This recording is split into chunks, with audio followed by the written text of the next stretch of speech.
Hello students, welcome back. In this video, we are going to discuss the MCQs of self-management skills of class 9 IT 402. So let us start with the first question. It says, Dash is the modus of using the traits of one's personality in righteous and authoritative way which leads to perfection. यानी कि किस feature को हम कहते हैं कि हम अपने जो पर्सनालिटी के डिफरेंट फीचर्स ट्रेट्स होते हैं, कैरेक्टरिस्टिक्स होते हैं, उन्हें एक अच्छे तरीके से यूज़ करें in a right and authoritative way जिससे कि हमारे अंदर परफेक्शन आए. The options are self awareness, self management, self care और सेल्फ रेगुलेशन. तो इसका आंसर है स्टूडेंट्स हमारा सेल्फ मैनेजमेंट, जिसका मतलब होता है खुद को मैनेज करना.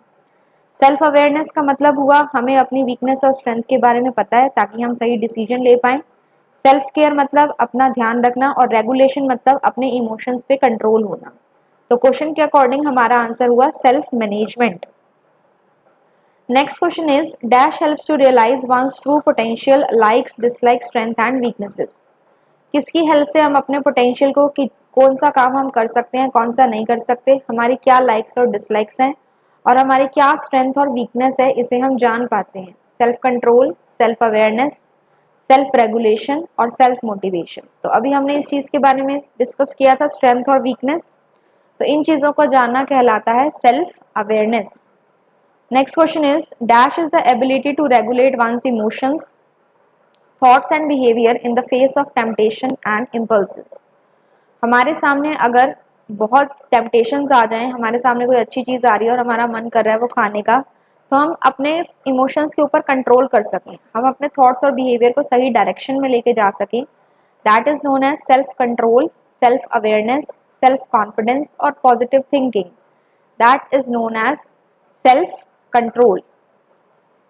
Next question is it is being fearless in any face of any difficult situation and finding the solution to any kind of problem. यानी कि हमारे सामने कोई भी डिफिकल्ट सिचुएशन आ जाए तो हम उस केस में डरे नहीं और उस प्रॉब्लम के सोल्यूशन को फाइंड आउट करें, उसे हम क्या कहेंगे? Self motivation, self control, problem solving या टाइम मैनेजमेंट. तो इसका आंसर आपका है problem solving. Next question it is the belief in one self and self affirmation of completing any kind of task. इसका मतलब क्या है? खुद पे विश्वास होना, belief in one self and self affirmation. Affirmation का मतलब पॉजिटिव, खुद के लिए पॉजिटिव रहना कि कोई भी काम हम अच्छे से कर सकते हैं. ऑप्शंस क्या हैं इसके? Self confidence, self awareness, stress management या सेल्फ कंट्रोल. तो इसका आंसर आपका क्या होगा स्टूडेंट्स? देखिए यहाँ बात की जा रही है अपने ऊपर विश्वास होना, तो सेल्फ अवेयरनेस तो वो नहीं हो सकता, स्ट्रेस मैनेजमेंट भी नहीं हो सकता, सेल्फ कंट्रोल भी नहीं हो सकता. ये होता है आपका self confidence. Next question is it is the habit of keeping oneself clean, healthy and smart while presenting oneself. जब हम खुद को दूसरों के सामने प्रेजेंट करते हैं तो खुद को क्लीन रखना, हेल्दी और स्मार्ट रखना, उस चीज़ को हम क्या कहेंगे? Time management, personal hygiene, stress management और सेल्फ मोटिवेशन. तो that is known as personal hygiene. Next question is dash enables a person to find a positive outcome in every problem and situation. क्या चीज़ help करती है किसी person को कि वो किसी भी प्रॉब्लम या सिचुएशन में पॉजिटिव रिजल्ट फाइंड आउट कर सके?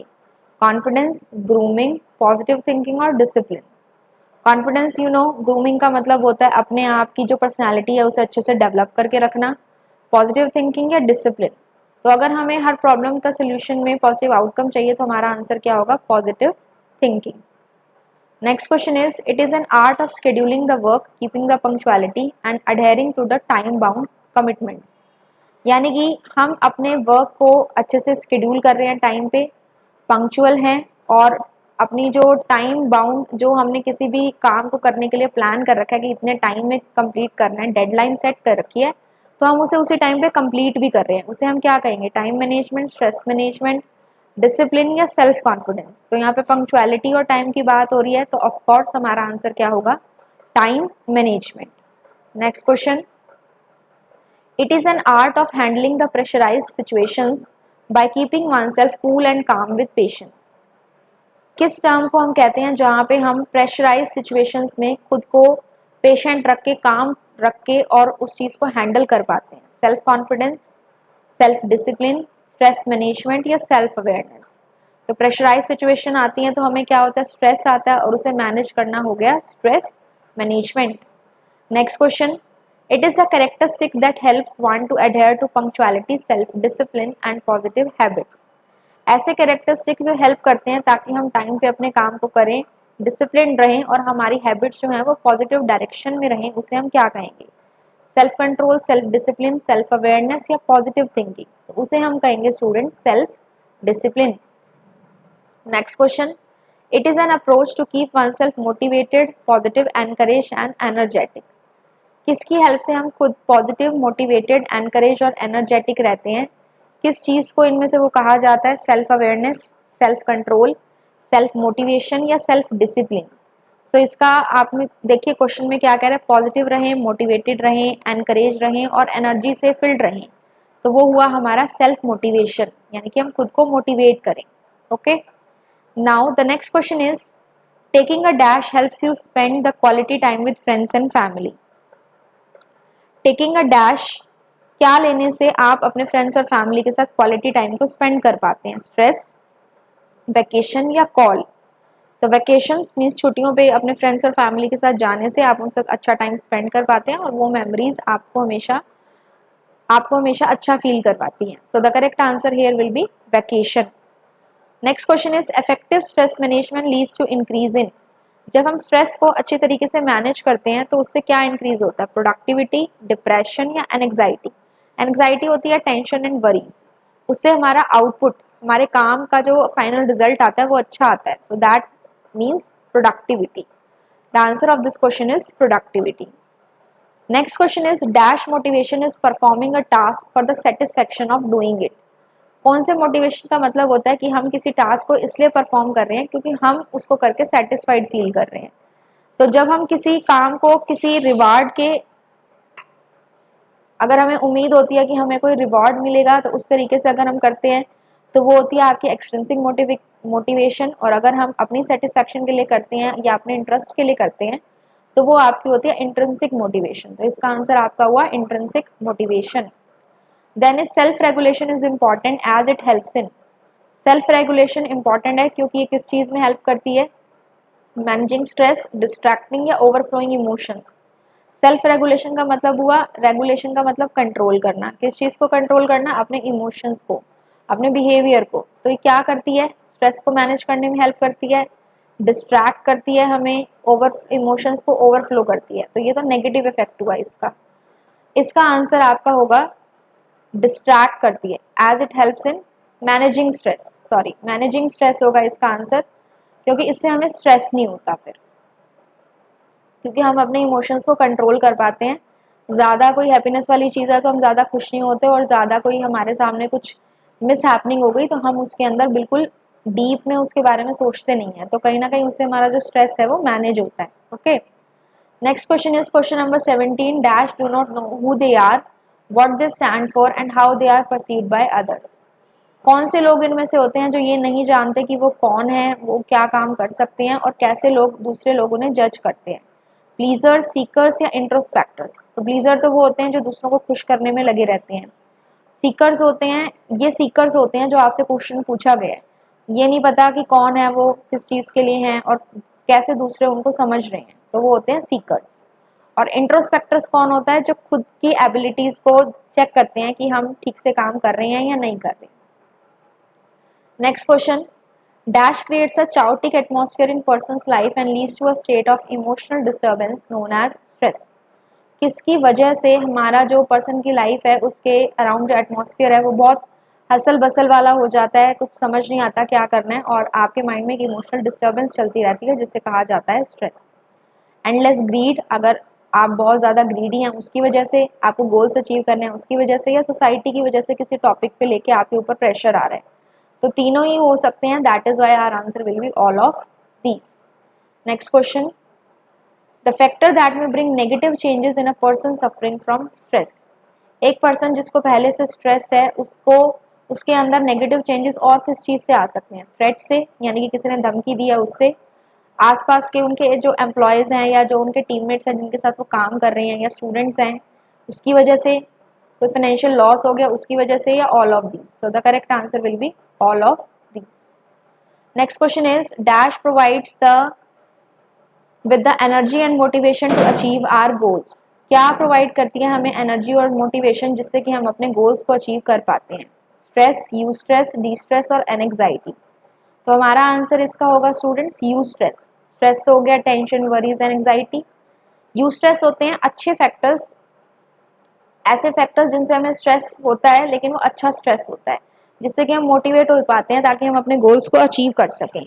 और डी स्ट्रेस हमारा होता है ऐसे फैक्टर्स जो हमें मतलब बैड स्ट्रेस में रिजल्ट होते हैं। तो यू स्ट्रेस होता है अच्छा स्ट्रेस जो हमें मोटिवेट करता है, डी स्ट्रेस होता है बुरा स्ट्रेस जिसकी हेल्प से हमारा जो इमोशनल डिस्टर्बेंस है वो होने लग जाती है। एंड एंग्जाइटी अगेन टेंशन, तो ये हमारा आंसर नहीं हो सकता, the answer will be eustress. Next question is stress management covers all the tools that elevate dash stress which could otherwise prove to be a lethal disease. Stress management ऐसे सारे tools cover करती है जो कि आपके किस चीज़ को elevate का मतलब होता है रिमूव करना, किस टाइप के स्ट्रेस को रिमूव करती है कि अगर वो रिमूव नहीं हुआ तो वो कोई डिजीज भी बन सकता है, टेम्परेरी, लो, क्रॉनिक या नन ऑफ दीज। तो इसका आंसर आपका होगा क्रॉनिक डिजीज, क्रॉनिक स्ट्रेस जो कि लॉन्ग पीरियड ऑफ टाइम के लिए रहता है। तो स्ट्रेस मैनेजमेंट टेक्निक्स क्या क्या होती हैं आपकी वैकेशंस पे जाना, म्यूजिक सुनना, एंजॉय करना, ये क्रॉनिक स्ट्रेस को रिमूव करती हैं। नेक्स्ट आपका है stress is a dash response of the nervous system to any threat, challenge और प्रॉब्लम। स्ट्रेस जो है वो कैसा रिस्पॉन्स है नर्वस सिस्टम के लिए जब नर्वस सिस्टम रिएक्ट करता है किसी थ्रेट, चैलेंज या प्रॉब्लम के लिए? तो इसका आंसर आपका है automatic response. Deliberate, automatic, delayed या फास्ट? ऑटोमेटिक एकदम से, डिलेड बहुत स्लो, फास्ट बहुत जल्दी और डेलिबरेट नॉर्मली। इसके बाद आपका है question number 23, physical exercise helps to raise dash which are chemicals in the brain that act as natural pain killers. Physical exercise किस चीज़ में हेल्प करती है रेज करने के लिए जिससे कि आपके जो ब्रेन के केमिकल्स होते हैं वो नेचुरल पेन किलर्स की तरह काम करती हैं? एंजाइम्स, एंडोर्फिन्स, एक्टोमॉर्फिन्स और ल्यूकोसाइड्स। तो जब आप एक्सरसाइज करते हैं तो आपकी बॉडी में जो केमिकल्स रिलीज होते हैं they are known as endorphins. So the answer here is endorphins. Next question is meditation brings a sense of dash. Meditation से क्या होता है? सेल्फ अवेयरनेस, डिप्रेशन, एंग्जाइटी या स्ट्रेस? तो मेडिटेशन तो इन तीनों चीज़ों को हटाती है। तो मेडिटेशन से हम सेल्फ अवेयर हो जाते हैं, हमें अपनी वीकनेस और स्ट्रेंथ का पता लग जाता है जिसकी हेल्प से हम आगे आने वाली लाइफ में अच्छे डिसीजन को ले पाते हैं। So the correct answer will be self awareness. Next question is while vacationing with family and friends one is able to. जब हम अपने फैमिली और फ्रेंड्स के साथ छुट्टियों पे जाते हैं, वेकेशंस पे जाते हैं, तो उससे हम क्या कर पाते हैं? अपने सोशल रिलेशन को डीपन कर पाते हैं, नेचर की ब्यूटी को एडमायर कर पाते हैं, आपकी लाइफ की जो मोनोटोनसनेस है, जो बोर्डम है, उसे ब्रेक कर पाते हैं, या all of these? So the correct answer here will be all of these. उससे हमारी तीनों चीज़ें हो जाती हैं। The next question is which of the following is not one of the key to become independent. इनमें से क्या एक ऐसी चीज़ है जिसकी हेल्प से आप इंडिपेंडेंट नहीं हो सकते? Self awareness, self care, self motivation और सेल्फ रेगुलेशन। इंडिपेंडेंट होने के लिए हमें सेल्फ अवेयरनेस, सेल्फ मोटिवेशन और सेल्फ रेगुलेशन की बहुत ज़्यादा रिक्वायरमेंट है। सेल्फ केयर एक नॉर्मल कंसेप्ट है, ठीक है, वो इंडिपेंडेंट के केस में रिलेट नहीं करता है, तो इसका आंसर होगा आपका सेल्फ केयर। नेक्स्ट है आपका dash are too focused on what others think and fail to focus on what matters to them. कौन से ऐसे लोग होते हैं जो सिर्फ उनका फोकस इसी पे रहता है कि दूसरे उनके बारे में क्या सोच रहे हैं और ये सोचना भूल जाते हैं कि उन्हें क्या अच्छा लगता है? इंट्रोस्पेक्टर्स, प्लीजर्स, सीकर्स या अवेयर? तो इसका आंसर हमारा क्या हुआ? The answer here is dash are too focused on what other things. The answer here is pleasers, जो सिर्फ दूसरों को खुश करने में लगे रहते हैं। So now we have completed the MCQs of the self management skill student. कोई भी आपको डाउट है तो आप कमेंट करके पूछ सकते हैं। अगर आपको ये वीडियो अच्छी लगी हो तो प्लीज़ इसे अपने फ्रेंड के साथ शेयर कीजिए। इस यूनिट का जो आपका प्रॉपर वीडियो है, अगर आप इस यूनिट को समझना चाहते हैं तो डिस्क्रिप्शन बॉक्स में इसका एक लिंक है जिसमें इसके सारे पार्ट्स एनसीईआरटी की बुक में से एक्सप्लेन्ड है। आप वहाँ से जाके इन्हें पढ़ सकते हैं। And if you want the PDF of this particular questions you can mail me at the given ID computerw325@gmail.com. If any problem comes, don't forget to ask and don't forget to like, share and subscribe. Thank you so much. Have a good day.